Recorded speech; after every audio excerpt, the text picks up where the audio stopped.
Hello, hello, it's Mr. Shine here from HearthstonePlayers.com. It's Thanksgiving. I just ate a whole bunch of food, and I figured what better thing to do after eating a whole bunch of food on Thanksgiving than to review Hearthstone cards. That's right, I am trying to do some more mini updates. I think I've been a bit behind beforehand, but now I am more up to date. I will try to get some of these out as they come out, maybe smaller videos which are just a handful of new cards. But man, they just keep coming.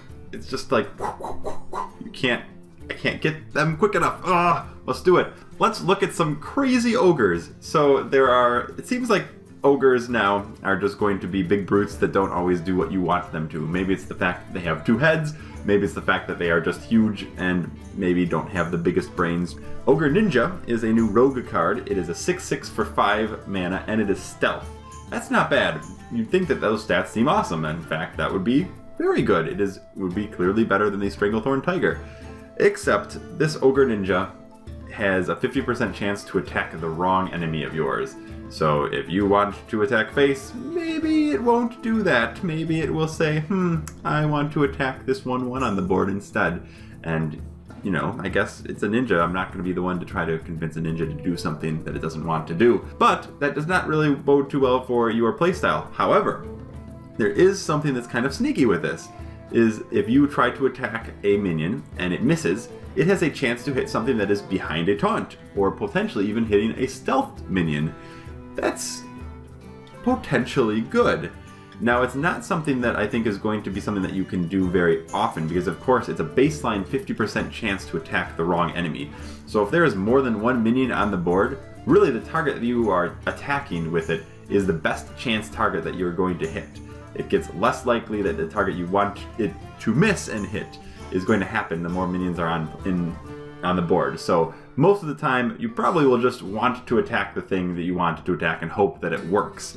But sometimes it can get crazy and maybe you get lucky and it misses but actually hits the target you really wanted, or it misses, goes past the taunt and hits face for lethal and you're just super excited and it will show up on some crazy video. I don't know about this card exactly though. I think that it has some potential because of its stats, and some potential because the enemy might see a 6/6 for 5 mana and think, I still need to remove this, even if it might not do what this master says it's going to do, it still hurts. And then it can have some value, but I don't really see right now a good deck for it to fit in, which could be a problem.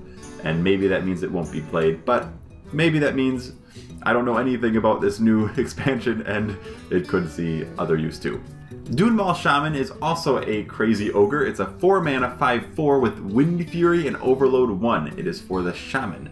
So this also has the 50% chance to attack the wrong enemy, but since it has Wind Fury, theoretically it'll miss one and hit one. You know, it's a 5/4. The downside is that it has 4 HP. If it misses, it has a better chance of dying straight out instead of the 6/6 Ogre Ninja that has the bigger body. 4 HP is much more easy to remove. However, it also has Wind Fury, so it can do a lot of damage if you put a Rock Biter on it or buff it or something like that. And even if you miss, maybe you're not that sad about it, and maybe their board is clear, in which case it always hits face and you are a happy camper. I do think it probably has a slightly more potential than the Ogre Ninja, and I think it's more of a Burst Shaman type card. I think that's really the only place it would be is probably a Burst Shaman. I don't even know if I'd want this in the arena as a 5/4 Wind Fury. Yeah, no, I'd take it. It would be fine. But it's risky. Basically, they're risky cards that if you put themselves in a certain position, they can be very good, but it's hard to put yourself in that situation. Finally, another crazy ogre card that I didn't talk about before is the Ogre Warmaul. It's a warrior card. It is 3 mana 4/2 weapon. That's not bad, but it also has this 50% chance to attack the wrong enemy. And I think this card is actually quite bad. There are multiple reasons why I think that. First is, there's already a lot of great weapons. You have Fiery War Axe for 2 mana, which is a 3/2, which clears probably about as many things in the early game as this Ogre Warmaul does. Granted, the Warmaul has 1 more attack, but again, it's not as consistent. Losing a weapon charge is a little worse than losing a attack from one of your minions, because theoretically your minion could still survive, whereas you always use up a weapon charge whenever you swing it. So if you hit a small token minion with your Warmaul, you're kind of sad.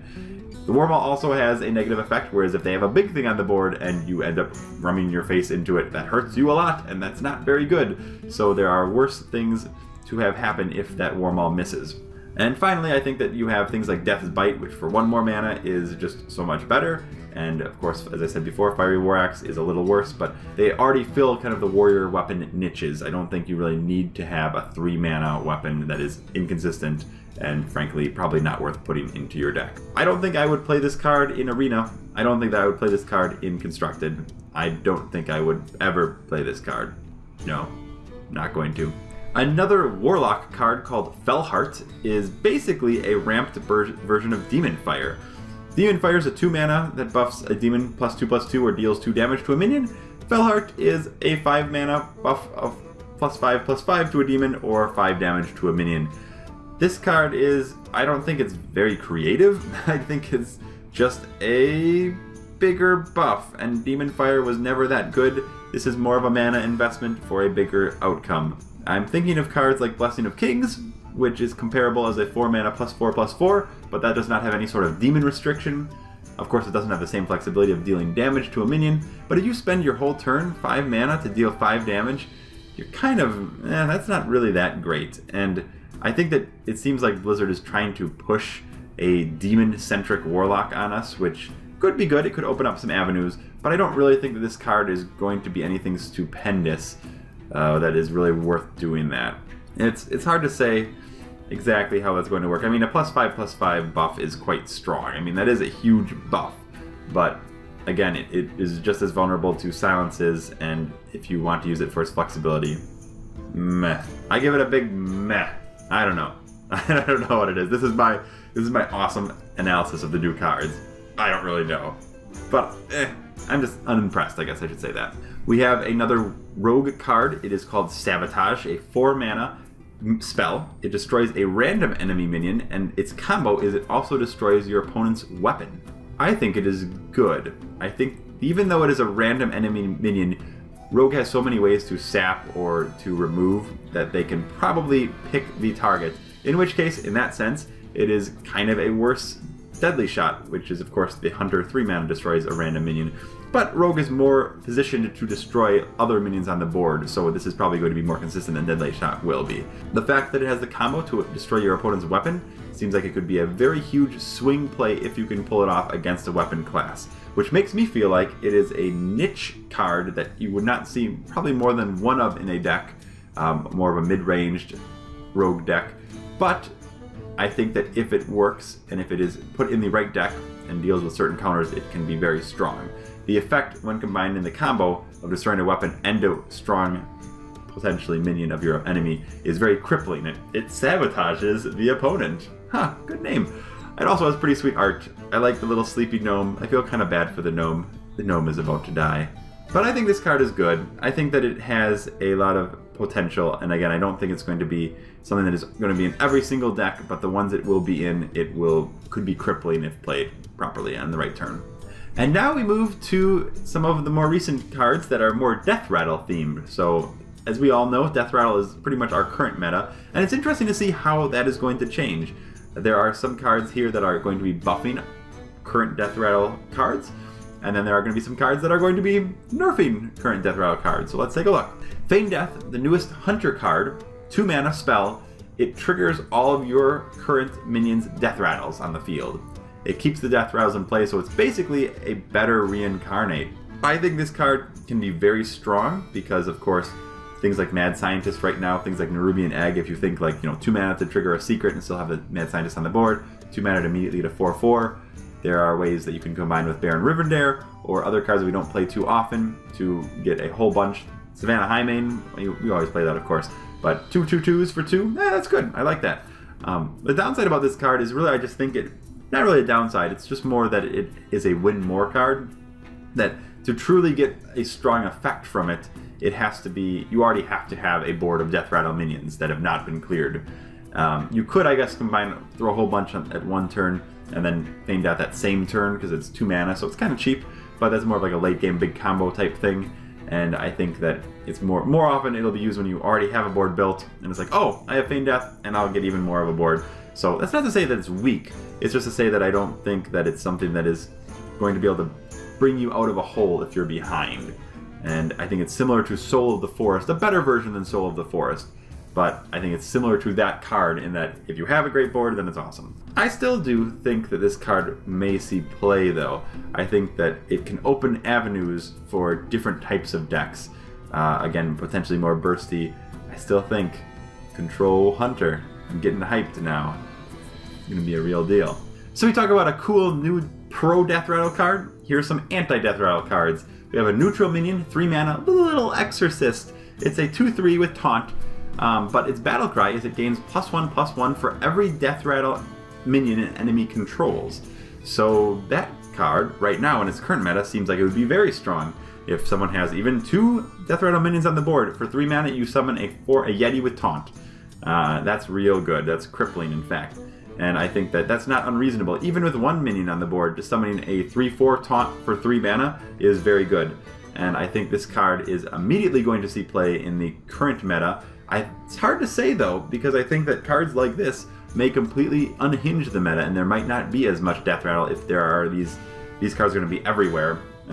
It might not be that drastic, but I think that, let's just say this card will probably see a lot of play immediately, and we'll probably see some sustained play. I think it's actually quite strong. The worst case of a 3 mana 2/3 with taunt is worse than a Torn Warrior, which I guess is bad, but it's not the end of the world. It's not complete garbage. And the fact that you will probably play it in constructed decks or on arena decks, because there's a lot of Deathrattle, and it will most likely get at least some value with it. Another card that plays off of Deathrattle is the new Paladin card, the Scarlet Purifier. So it's a 4/3 for 3, which is already above the curve, even though it trades with a lot of other 2-drops. It's still better than a 3/3. Its Battlecry deals 2 damage to all minions with Deathrattle. This card seems like it could be a card that is both offensive and defensive. If you're playing an opponent that has a whole bunch of Deathrattle minions, even though you trigger their Deathrattles probably by killing them, at least you get rid of the base creature, so that could be a good thing for you. It also could be played on Ruby and Eggs. I think that is probably the main one in Ruby and Egg, to immediately trigger that Deathrattle and get a 4/4 in the mix. So Zoo uses cards with Deathrattle and buffs them, and maybe the Scarlet Purifier will just burn everything with fire, and then you just get the things that you would have had with the card before that. I don't know about this card. I'm not quite sure what it's going to look like ultimately. Really what it could set up is more triggering, proccing Deathrattles, and then allowing for equality or things like that, consecrate, stuff like that, to have a greater impact. So it gives you a better chance to clear out the original portion of a card, and that was one thing I think that Paladin was missing. So now that I'm kind of talking myself into it, I think this card actually does seem like it has a bit of strength to it. I would still pick it in the arena anyways. A 4/3 for 3 is good. I think we have yet to see exactly how it can be comboed to work to your benefit, but I imagine other people will start figuring that out as more cards come in. We are now up to date as far as now, and then in like 2 hours there's going to be another card and I'm going to have to do this all over again. But that's okay. I enjoy making these, so I don't really mind. As we all know, I think this expansion is going to be full of surprises, and I'm even more excited about it than I was yesterday because there's just so many cool combos that I think are going to be coming out. That's it for today. I've been Mr. Shine, and I will see you next time.